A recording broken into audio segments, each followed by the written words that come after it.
Ensuite, une autre technique que j'aime bien utiliser, surtout dans la niche de perte de poids, de santé, des concepts ou des idées qui sont vraiment difficiles à comprendre, c'est d'utiliser des analogies. Donc, ça va permettre de simplifier une idée difficile à comprendre.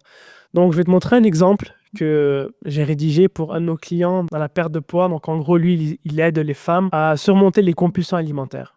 Donc, c'est un concept qui est quand même difficile à comprendre. On rentre dans la biologie des hormones et de tout ce qui se passe dans le cerveau et de pourquoi les femmes n'arrivent pas à surmonter leurs compulsions alimentaires. En fait, c'est beaucoup plus poussé que arrêter de manger. Ok, tout se passe dans leur cerveau et il y a énormément de mécanismes dans le cerveau qui font en sorte que la personne se sent prisonnière. Ok, donc pense à ton corps comme une maison avec des fenêtres qui laissent entrer le froid. Plutôt que de réparer les fenêtres, tu te réchauffes en allumant constamment le chauffage. Mais tant que les fenêtres restent cassées, tu seras toujours confronté au froid. C'est pareil avec tes troubles alimentaires.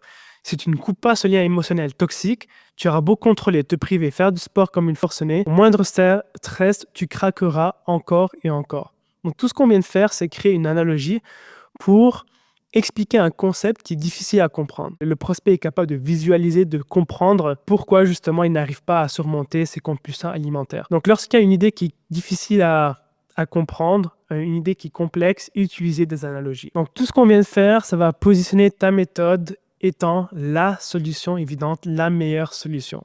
Okay? Donc tu vas tout simplement expliquer pourquoi ta solution est meilleure.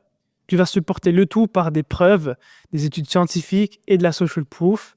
Et cela va créer une révélation au sein du prospect. Il va se dire, ah, maintenant je comprends pourquoi cette solution est la meilleure et rien d'autre. Donc lorsque tu vas expliquer pourquoi ce qu'il a déjà essayé dans le passé et les autres opportunités ne fonctionnent pas, et t'expliques pourquoi aussi ta méthode est la meilleure, ça va créer un effet domino. Ce que je veux dire par là, c'est tout au long de la VSL, donc ton prospect arrive sur ta VSL à un point A. Au point A, le prospect est perdu, il est frustré, il a énormément de problèmes. Point B, c'est la situation qu'il veut atteindre, c'est les objectifs qu'il veut atteindre. Donc ici, il est vraiment sceptique. Ici, il croit en toi, il croit en ta solution, il va passer à l'action.